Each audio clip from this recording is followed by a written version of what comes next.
Muito boa noite, estamos em direto para mais uma edição do Remata à Conversa. Eu sou a Ana Regina Ramos e vamos ter aqui connosco hoje, como habitual, o Eduardo Carvalho para fazer aqui a análise de mais, neste caso, 2 jornadas do campeonato e também sobre a Taça de Portugal. Vamos falar, como sempre, sobre a prestação das equipas da região norte nestes 2 campeonatos. E só para lembrar aos nossos seguidores que estamos em direto a partir do Facebook e também do Instagram, e por isso sigam-nos e assistam-nos através de um destes locais, neste caso. Vão visitar o conteúdo que temos nos 2 locais. Estamos neste momento a adicionar o Eduardo Carvalho ao direto do Instagram. E agora sim, já temos aqui tudo operacional. Olá, Eduardo. Olá, Ana, e um grande abraço a todos os que nos acompanham, especialmente aos grandes apaixonados por futebol, acima de todas as polémicas clubísticas. Muito bem, Eduardo. Só para lembrar aqui quem nos está a assistir que podem comentar ou então também fazer questões quer no nosso direto do Facebook, quer também no Instagram. Desta vez, como eu falei nas stories que publicámos durante esta tarde, podem carregar em baixo do vosso lado direito no botão que tem um ponto de interrogação e envia-nos a questão por privado acerca de alguma dúvida que tenham, ou então algum comentário que queiram fazer, ou alguma opinião que queiram saber aqui por parte do Eduardo Carvalho. Podem fazer dessa forma e nós falaremos acerca disso. Por isso deixo esse convite. Então, Eduardo, esta semana, nesta edição, vamos falar desta dupla jornada e falar um bocadinho da prestação das equipas da região norte nestas 2 jornadas e também da primeira mão das meias finais da Taça de Portugal. E vamos também fazer um pequeno balanço sobre a primeira volta do campeonato. E a começar exatamente pelos jogos que começaram, que surgiram na jornada 17 do campeonato e que tiveram como protagonistas equipas da região norte. E a começar exatamente pelo jogo do Futebol Clube do Porto, no Jamor, diante do Belenenses, e também o Sporting de Braga na recepção do Portimonense. O que é que achaste destes 2 jogos? Foram jogos muito diferentes para estas 2 equipas. O Futebol Clube do Porto tinha aqui em Belém um jogo muito complicado, tendo em conta o relevado do Estádio do Jamor, que entretanto surgiram notícias da sua restrição, da impossibilidade do Belenenses usar o relevado nos próximos jogos. Veremos como ficará a situação. Numa fase inicial supostamente seria só restrito a treinos, ou aliás restrito a jogos, impedindo os treinos. Atualmente parece que as notícias vão no sentido da impossibilidade total de uso deste relevado. A verdade é que já vai tarde. O Futebol Clube Porto e várias outras equipas, incluindo o Sporting e até o Sporting de Braga, disputaram os seus jogos aqui e com grandes dificuldades. Quer Futebol Clube Porto, quer Sporting de Braga não passaram com distinção nesta casa emprestada dos azuis do Restelo. E aqui o Futebol Clube Porto teve um 11 muito diferente do que é habitual, ou seja, Conceição a aproveitar para fazer alguma rotação da equipa, algo que não é muito habitual no treinador do Futebol Clube do Porto. Eu acho que foram os jogadores que foram aposta, foram uma boa aposta para este jogo ou para qualquer outro, porque estamos a falar de Fábio Vieira, de Felipe Anderson, que tem boas entradas em jogo sempre que tem oportunidade. Evan Nilsson igualmente, mas que depois, devido ao decorrer do jogo, devido às dificuldades sentidas pelo Futebol Clube do Porto, acabaram por dar um sinal negativo ao jogador, um sinal que, na minha opinião, é ilusório, porque estes jogadores, inclusivamente, tiveram uma boa prestação, mas o Futebol Clube do Porto teve muita dificuldade de furar a muralha defensiva do Belenenses, que esteve muito bem montada, com muita solidariedade da equipa a defender, aqui e ali com alguns contra-ataques, mas sobretudo uma equipa de matriz defensiva que conseguiu aguentar todo o jogo, um jogo que depois por ser polémico num lance que envolveu Nano e o guarda-redes Kritschuk, e que teve também um golo anulado ao Futebol Clube do Porto, e tudo isso, todos estes ingredientes acabaram por dar num nulo para o Futebol Clube do Porto, que assim escorregou nesse primeiro jogo deste ciclo de 3 jogos que estamos a analisar. Relativamente ao Sporting de Braga, teve um jogo relativamente tranquilo diante do Portimonense. Este 2-1 final acaba por não espelhar bem o que se passou em campo, com o Sporting de Braga a chegar a ter uma vantagem de 2 golos, mas em jogo jogado, total superioridade dos arsenalistas, algo que era de resto esperado. O Portimonense conseguiu ainda minimizar os danos fazendo o 2-1, mas o Sporting de Braga acabou por vencer o seu jogo depois desse duplo compromisso com o Futebol Clube do Porto, dupla recepção do Sporting de Braga ao Futebol Clube do Porto, primeiro para o campeonato e depois para a Taça da Liga. Muito bem. Queria também que comentasse aqui uma outra questão. Na luta pela Liga Europa, o Paços de Ferreira perdeu pontos pela primeira vez desde dezembro, mas manteve-se invicto nesta dupla jornada, aqui contra o Tondela e também contra o Portimonense. Sim, começou aqui o Paços de Ferreira por ter um Tondela, que é uma equipa sempre perigosa, uma equipa que esta época tem alguns jogadores que têm aqui uma qualidade adicional e que transmitiram alguma evolução técnica ao jogo da equipa, desde logo no setor defensivo com Enzo Martínez, passando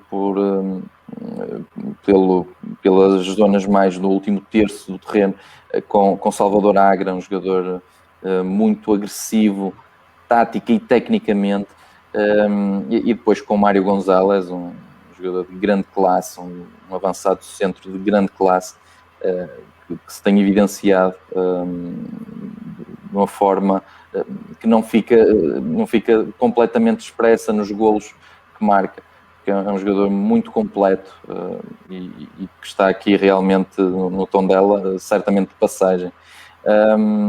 E o Paços de Ferreira acabou por sobreviver a este jogo, que se antevia muito difícil, vencendo por 2-1, sendo superior. O Tondela conseguiu aos espaços disputar o jogo, equilibrá-lo, mas acabou por a vitória chegar para a equipa mais forte coletivamente. No jogo seguinte, mais um jogo complicado diante do Portimonense, que frente ao Sporting de Braga não conseguiu pôr em perigo o resultado do jogo, mas aqui conseguiu emperrar muito melhor os castores do que havia feito no jogo frente ao Sporting de Braga. Beneficiou também de umas condições atmosféricas que prejudicam a equipa, que prejudicam sobretudo a equipa que está mais com a posse do esférico e que tem uma ambição de vencer o jogo como único resultado positivo, e assim o Paços de Ferreira teve mais dificuldade neste jogo, que teve que ter um ataque posicional mais forte, algo que não tem acontecido na maioria dos jogos e, sobretudo, na maioria do jogo do Paços de Ferreira durante essas partidas. E isso acabou por ser o início do fim deste ciclo vitorioso dos Castores, que, no entanto, com este nulo frente ao Portimonense, mantém a invencibilidade que já dura há muito tempo, e por isso fantástica prestação do Paços de Ferreira nesta época. E uma disputa europeia que continua ainda renhida, com também Vitória de Guimarães, que ia somar 2 empates, não é assim? Sim, o Vitória de Guimarães não conseguiu aproveitar o deslize do Paços de Ferreira para se aproximar em termos de tabela classificativa, mas ainda tem um jogo em atraso para o campeonato, frente ao Feirense, ao Sporting de Feirense. E no fundo é um duplo, um ciclo aqui de 2 jogos fora de casa, que não eram de todo fáceis. Primeiro frente ao Benfica, que apesar do mau momento é uma equipa muito mais forte, e aí o Vitória de Guimarães mostrou toda a solidez defensiva que tem evidenciado nos últimos jogos, nas últimas semanas, com este fantástico trabalho de João Henriques. E depois não foi ofensivamente, não foi uma equipa muito ameaçadora, e assim o 0-0 acaba por ser um resultado bom para o Vitória. Depois, frente ao Belenenses, e tendo em conta que o Paços de Ferreira empatou nesta jornada, aí poderia ser o jogo, aqui um jogo muito importante para ultrapassar, aliás, para se aproximar e penso que igualar o Paços de Ferreira na tabela classificativa, mas aqui o Belenenses, mais uma vez, continua a ser uma equipa muito difícil de bater. Tem uma ideia de jogo que não é muito atrativa, não é sequer muito eficaz com equipas do seu campeonato, equipas que lutam para não descer divisão, mas frente aos grandes adversários, é uma equipa que está sempre muito capaz de criar dificuldades, sobretudo pelo seu processo defensivo muito sólido, marca de Petit, e assim o Vitória de Guimarães acabou por empatar este jogo, ainda conseguiu marcar, mas o jogo acabou por ficar 1-1, com mais um golo de Estupinhan nesse jogo em Belém, nesse jogo no Jamor, a provar a grande forma deste colombiano, que foi aposta muito recente no Vitória de Guimarães, com o dedo de João Henriques.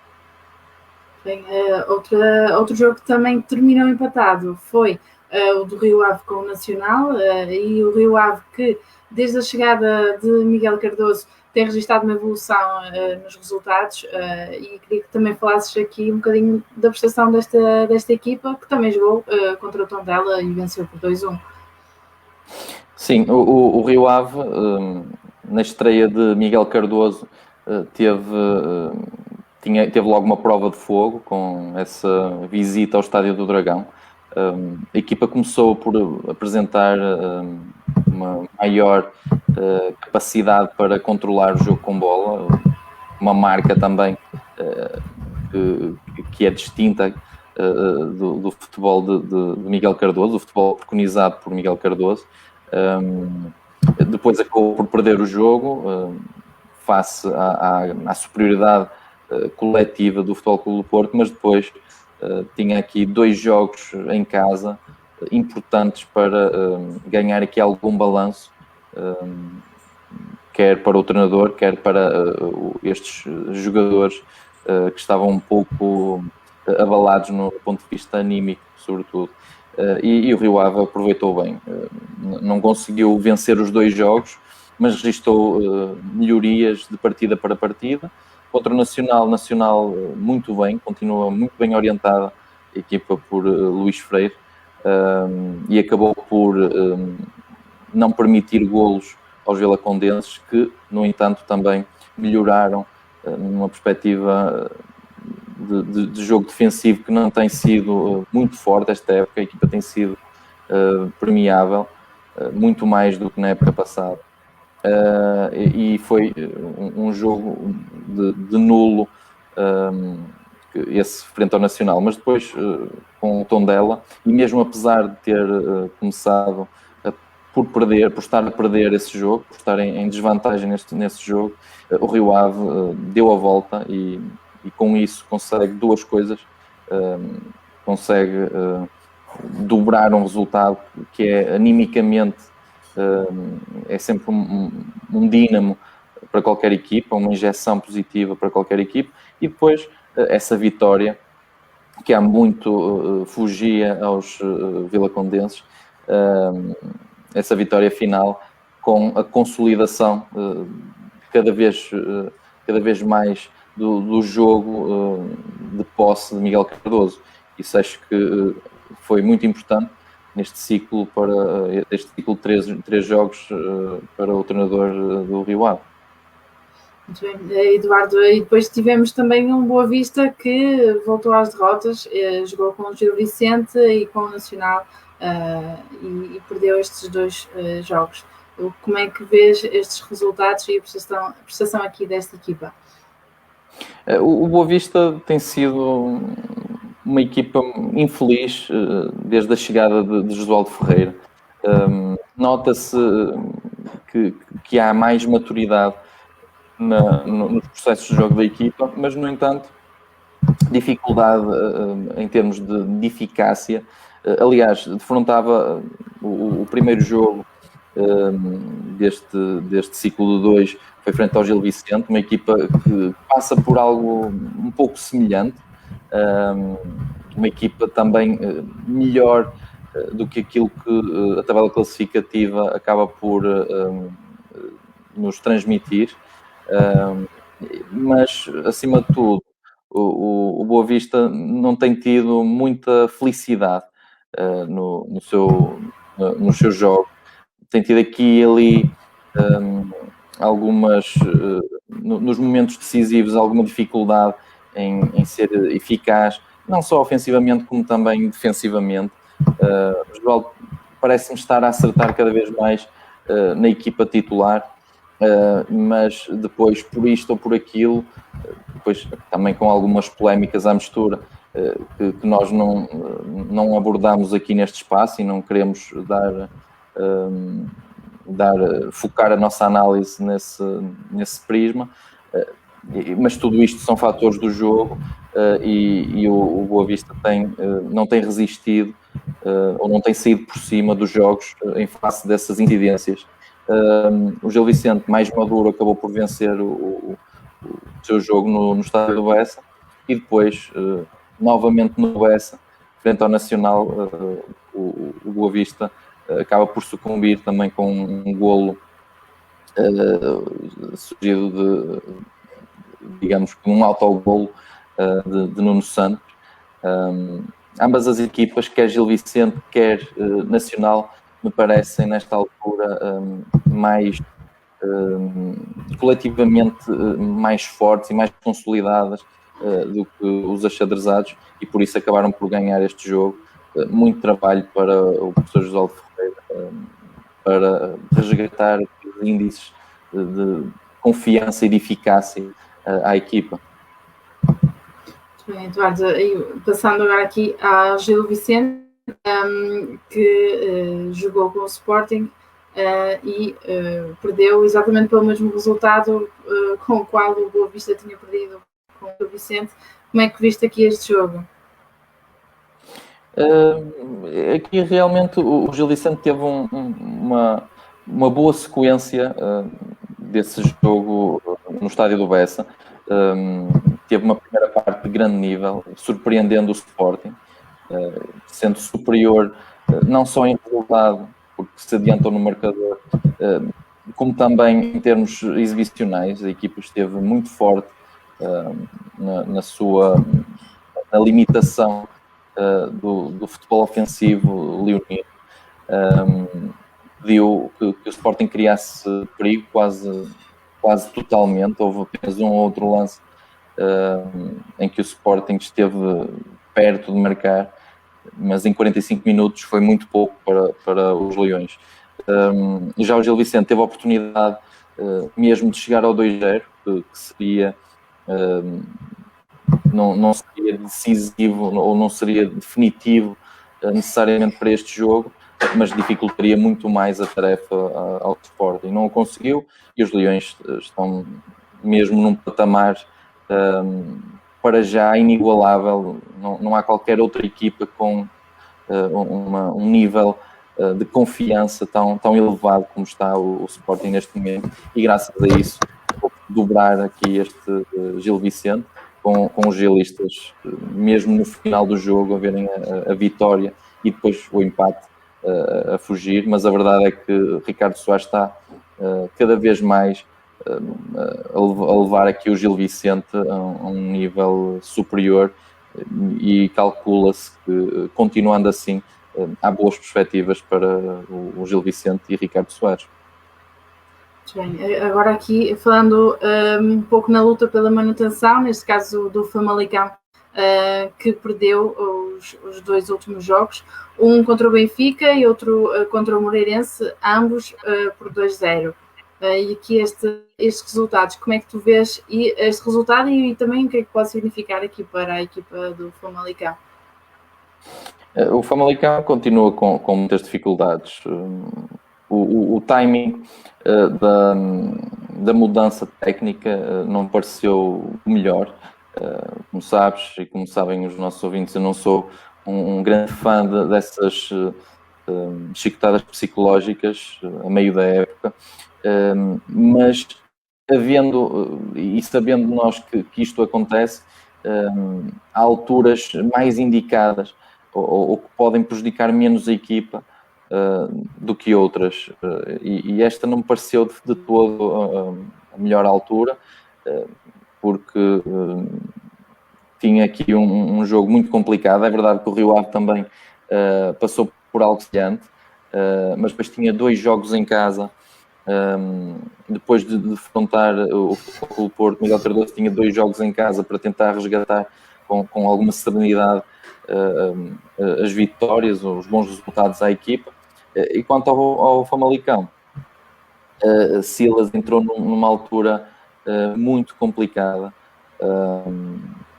Tinha aqui este duelo primeiro no Estádio da Luz, então um adversário que procurava de alguma forma fazer o Famalicão pagar a fatura dos últimos jogos e desta sequência negativa que atravessam. Isso seria sempre muito complicado, e sobretudo para uma equipa que faz do jogo ofensivo, do jogo de posse, o seu principal foco, a sua principal matriz de jogo. Normalmente é muito difícil manter a competitividade quando não se está num nível anímico elevado, que é o caso do Famalicão. O Rio Ave sentiu algo semelhante frente ao Futebol Clube do Porto e não está tão mal na tabela classificativa, não está tão mal animicamente, e aqui o Famalicão na primeira parte sofre 2 golos de rajada nos primeiros 6-7 minutos.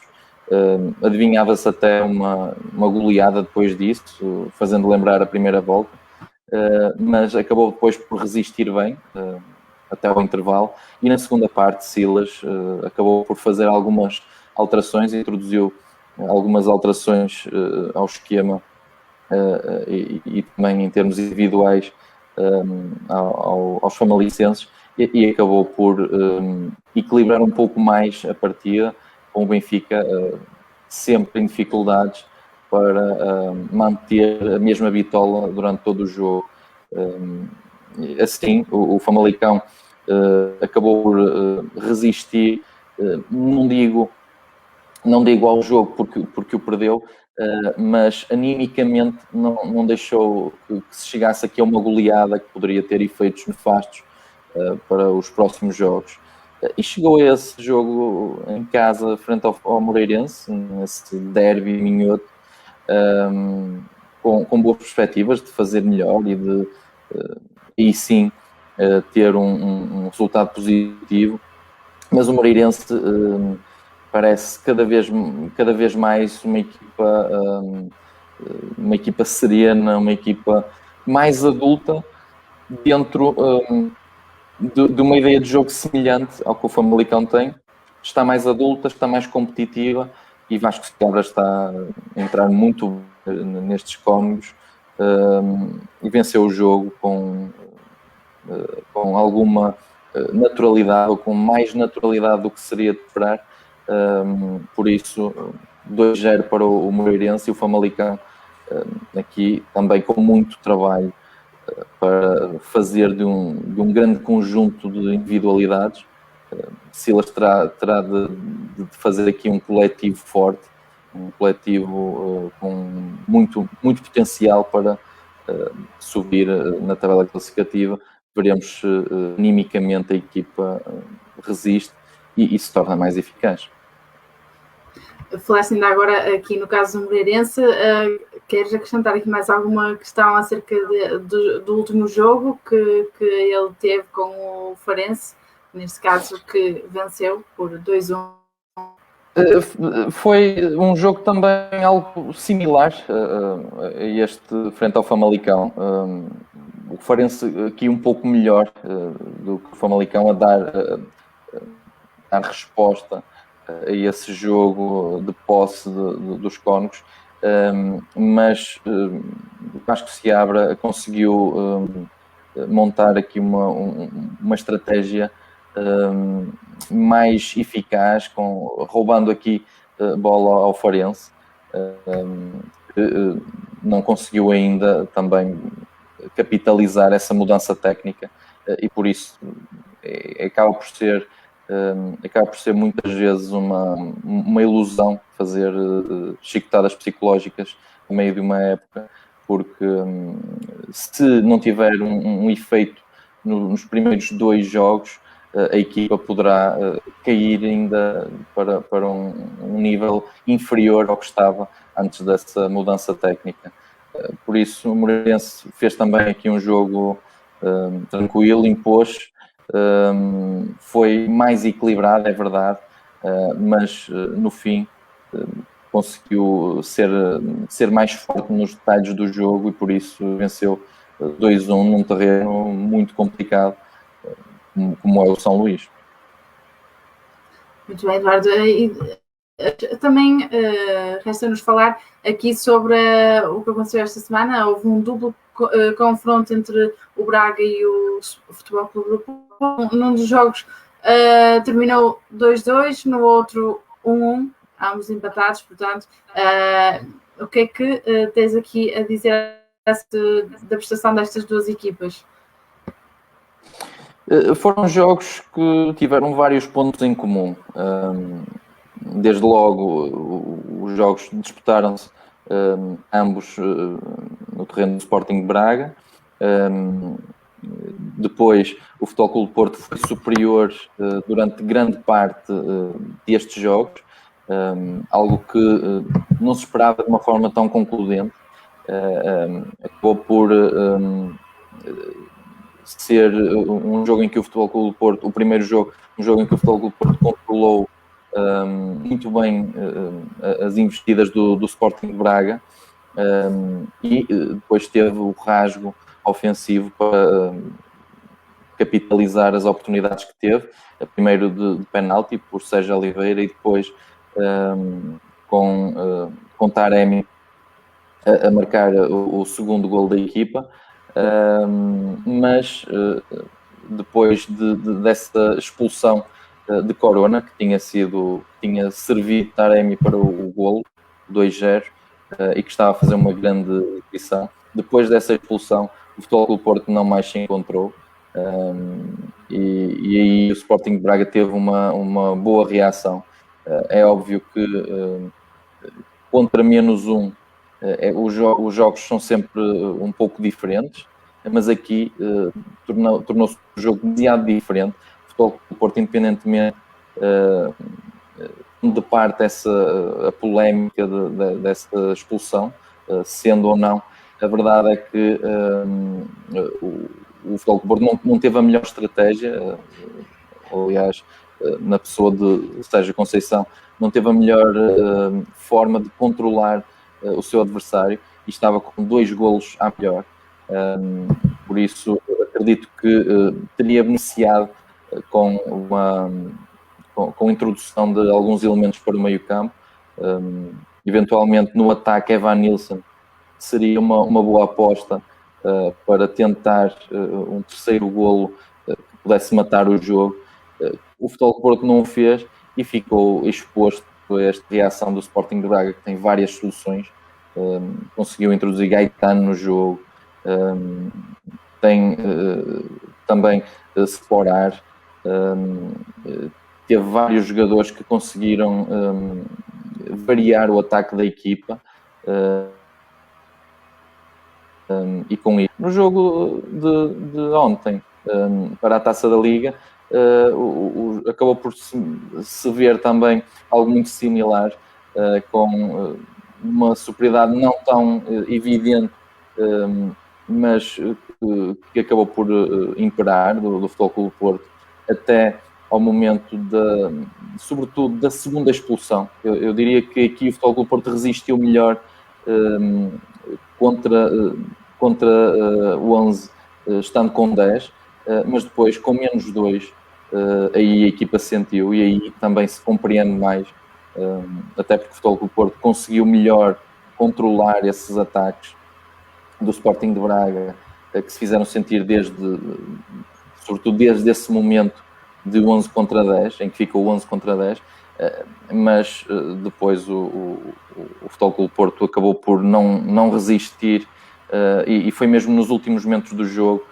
essa investida. Estava também com apenas um golo de vantagem e com menos 2 elementos, e aí acredito que Sérgio Conceição não poderia fazer muito mais do que o que fez para evitar esse 1 igual, que no entanto acaba por ser um bom resultado para o Futebol Clube do Porto, ao contrário do outro jogo para o campeonato, em que o empate acaba por não agradar a nenhuma das equipas, quer o Futebol Clube do Porto, que se atrasa na luta pelo título, quer o Sporting de Braga, que como outsider acaba por também ser um candidato ao título, e tem várias equipas à larga nessa luta sobretudo por esse play-off da Liga dos Campeões. Seria muito importante financeiramente e desportivamente para os arsenalistas.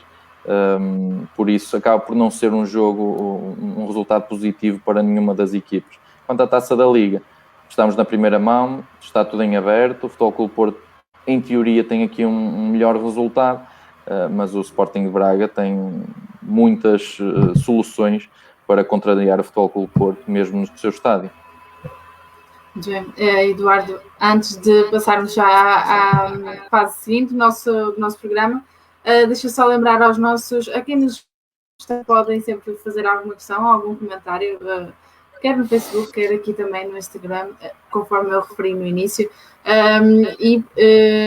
estou aqui a dar nota dos próximos jogos da jornada 19, e o próximo jogo com equipas da região norte vai exatamente começar amanhã, 20h30, será o Famalicão Belenenses SAD.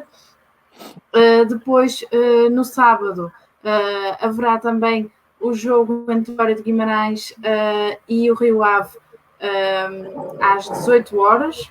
O Futebol Clube do Porto vai jogar com o Boa Vista também no sábado, mas mais tarde, às 20h30. No domingo, domingo que é dia dos namorados, será o jogo entre o Portimonense e o Gil Vicente, às 15 horas, e o Santa Clara com o Braga, às 17h30. Ainda também no domingo, mas já à noite, às 20h15, jogará o Moreirense contra o Benfica, e o Sporting com o Passos de Ferreira jogará já na segunda-feira, à mesma hora, às 20h15. E portanto depois jogará, depois o último jogo da jornada será já com o Tondela e o Marítimo na terça-feira, às 17h45. Eduardo, agora passando à segunda parte dos destaques da semana, conforme costumamos sempre fazer, ia-te perguntar exatamente quais é que são os teus remates, neste caso de Trivela e ao ângulo, começando se calhar pelo remate de Trivela. O meu remate de Trivela desta semana vai para o ciclo do Paço de Ferreira, o ciclo vitorioso que chega agora ao fim, mas é um destaque claramente positivo, porque tudo acaba por ter um fim, mas este ciclo foi fantástico, foi inacreditável. A equipa começou em dezembro esta série de vitórias e só terminou quase a meio de fevereiro. Por isso, termina a primeira volta com os mesmos pontos do Benfica, algo completamente impensável. Um excelente trabalho de Pepa a pegar aqui em alguns jogadores que não eram tão valorizados nas equipas onde estavam, como Stefano Eustáquio, como Bruno Costa, um produto da formação do Futebol Clube do Porto, e a transformar aqui num meio campo de grande qualidade com o Luís Carlos. E para mim tem sido esse o principal feito daqui de Pepa. Falaremos já de seguida no meu remate final noutras situações, mas a verdade é que Paços de Ferreira, para mim, um destaque nesta primeira volta do campeonato, e esta semana terminou esse ciclo, mas mantém-se com uma excelente prestação, não só em termos de resultado, mas sobretudo em termos exibicionais. Esta equipa que também mantém invencibilidade desde há muito, muito tempo. Muito bem, Eduardo, e o teu remate? O meu remate ao ângulo vai para Vasco Seabra, que parece, nesta altura, um homem certo no lugar certo, no Moreirense. É uma equipa um clube que tem tido alguns contratempos relativamente a treinadores.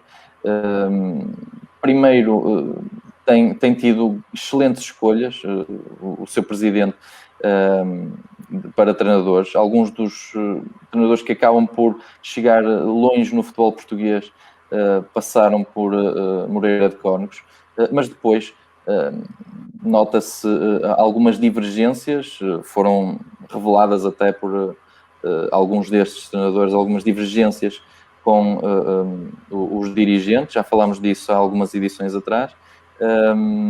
Por outro lado, acaba por ser uma dicotomia que há uma maior estabilidade quando existe essa simbiose com o presidente e com a estrutura diretiva.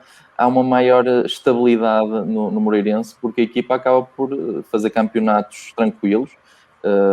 Vasco Seabra, no Boa Vista, estava com dificuldade em ter um campeonato tranquilo, em de alguma forma corresponder às expectativas para a época, e aqui no Moreirense encontrou o habitat perfeito para as suas características, para a sua matriz de jogo, e está a fazer um início, uma entrada muito serena e com muita qualidade. Não há dúvida, um treinador, uma das grandes promessas e cada vez mais uma certeza nos treinadores portugueses. Muito bem, Eduardo, aqui para terminarmos, temos o remate final. Eu sei que queres fazer aqui uma pequena revisão aqui da Região Norte nesta primeira volta do campeonato. Pedia-te que fosses breve aqui nesta questão, por favor. Sim, aqui como remate final, eu acho que faz todo sentido fazer um balanço da primeira volta. Estamos já, vamos entrar já na segunda jornada da segunda volta, mas neste espaço entre o programa anterior e este programa aconteceram vários jogos. 2 jornadas para o campeonato e uma para a Taça da Liga, e por isso não foi possível fazê-lo antes.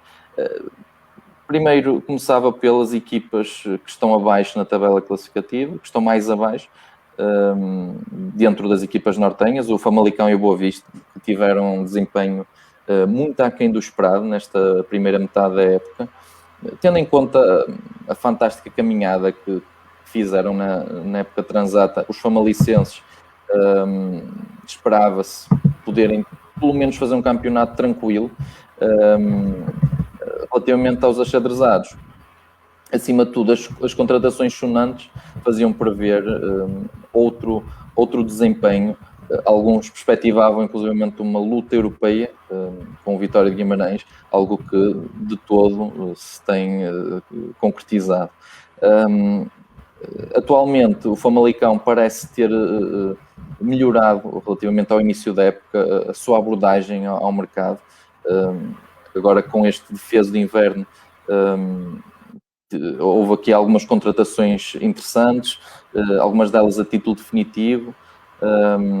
Também a contratação de Silas, não considero que haja uma notória melhoria relativamente a João Pedro Sousa, porque tenho estes 2 treinadores num nível muito semelhante em termos de qualidade.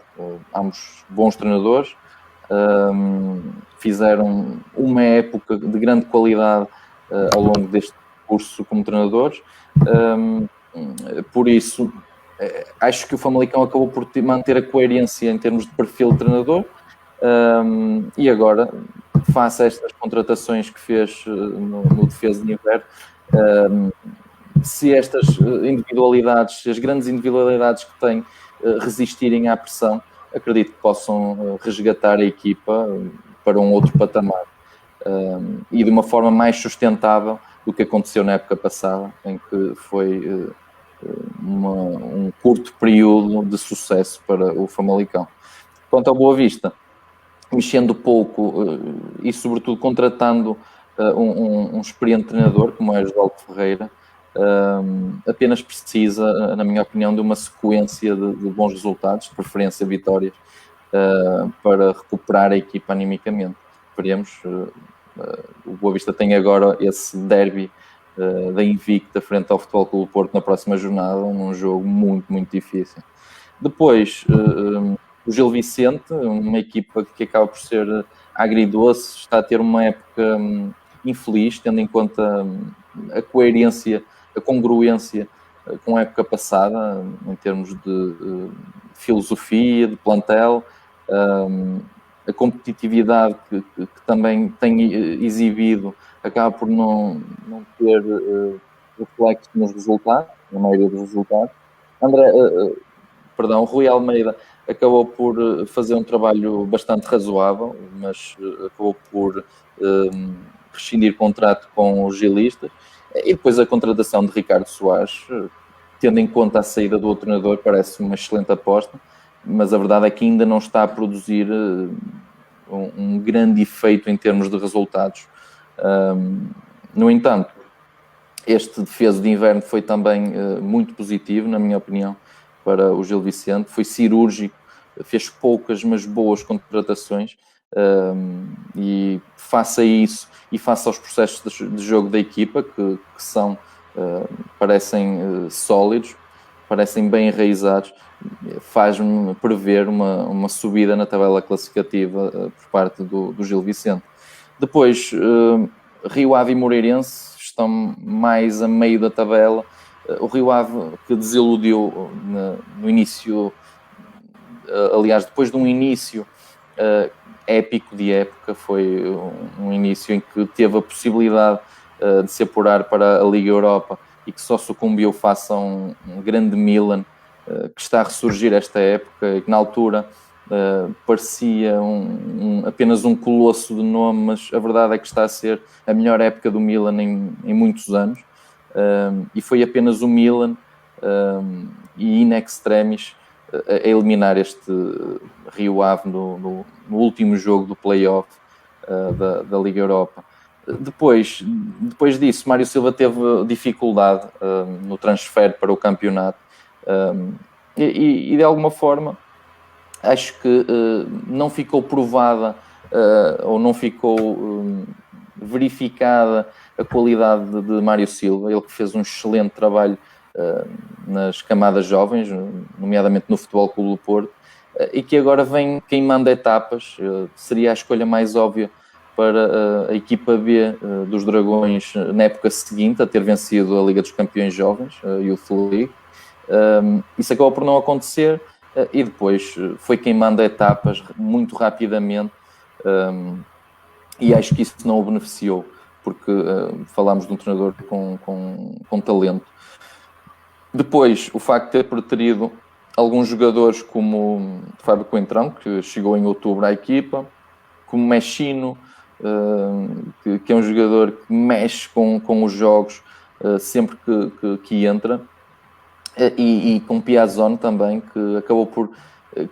começou a época bem, mas depois saiu da equipa e está a ser muito bem aproveitado agora no Sporting de Braga. São jogadores que poderiam ter trazido algo mais para um Rio Ave muito desfalcado em uma época passada.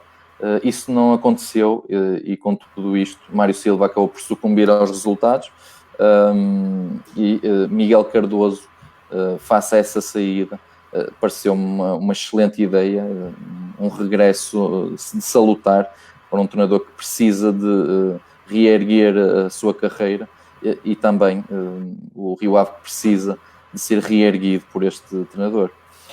Depois, falando nos lugares de topo na tabela classificativa, na luta pela Liga Europa, o Vitória de Guimarães e o Paços de Ferreira.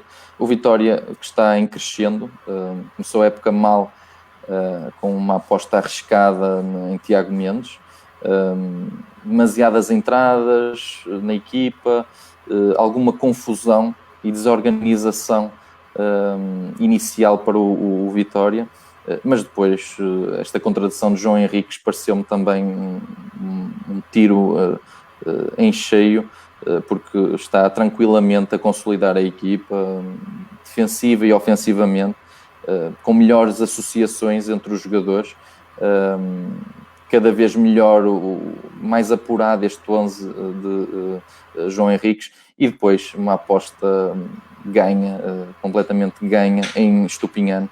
O colombiano está a ser o abono de família na frente de ataque dos vitorianos.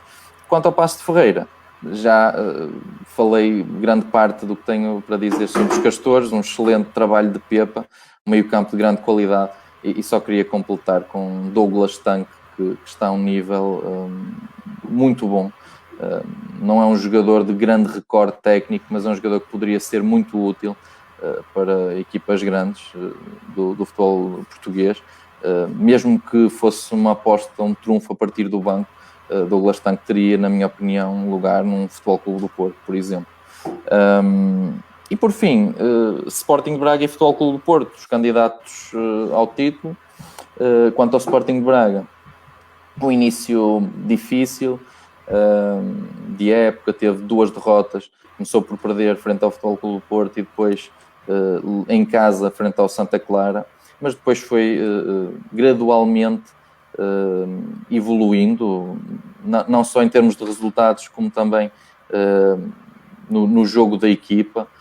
Uma equipa que chega a esta primeira fase de decisões da época, Taça da Liga, chegou à final, Taça de Portugal está nas meias finais, com hipótese de chegar à final, jogos contra equipas grandes, equipas do seu campeonato, chega com um lastro, um estatuto elevado, uma equipa que é capaz de alguma forma de fazer sofrer os adversários do seu nível, quer em contra-ataque, quer em ataque posicional, mesmo quando estão em desvantagem, como aconteceu nestes 2 jogos frente ao Futebol Clube do Porto, e por isso um sério candidato aos primeiros lugares da tabela classificativa, pelo menos a esses lugares que dão acesso à Liga dos Campeões.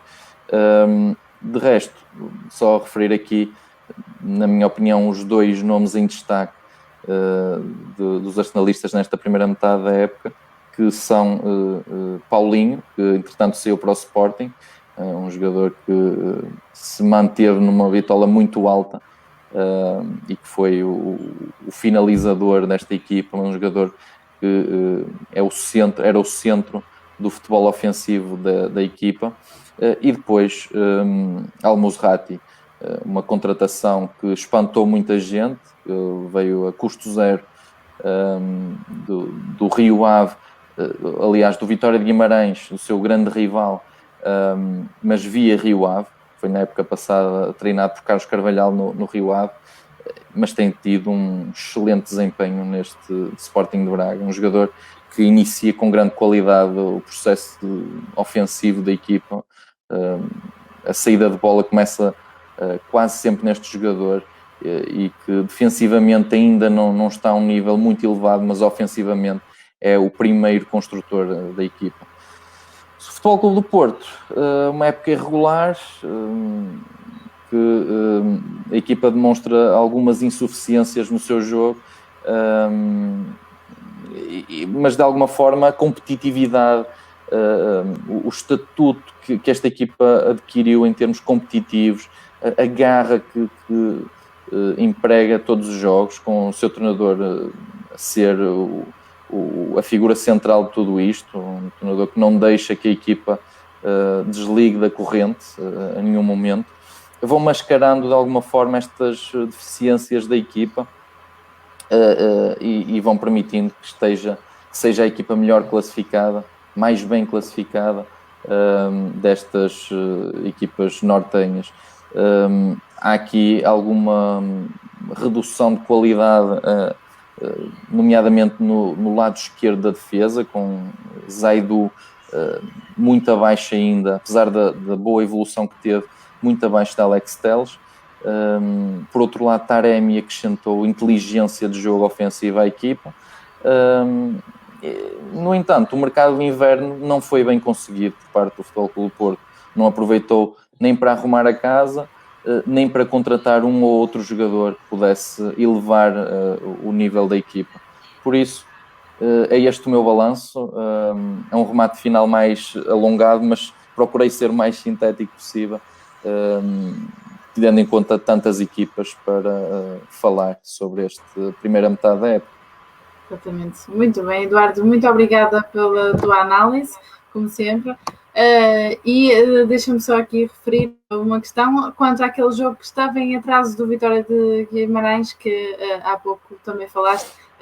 Vi agora que irá ser disputado no dia 17, ou seja, na próxima quarta-feira, às 21h45. É um jogo que já era da jornada 14, contra o Farense.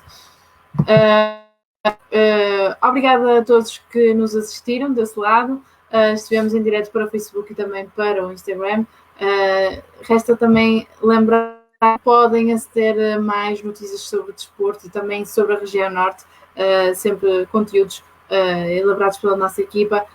Podem sempre aceder a esse.pt ou seguir-nos através das redes sociais, no nosso Facebook, no nosso Instagram.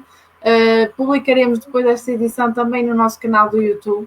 E também disponibilizaremos em todas as outras redes sociais que referi ainda agora. Estará também no IGTV, falando aqui no caso do Instagram. Obrigada por estarem desse lado e até à próxima edição.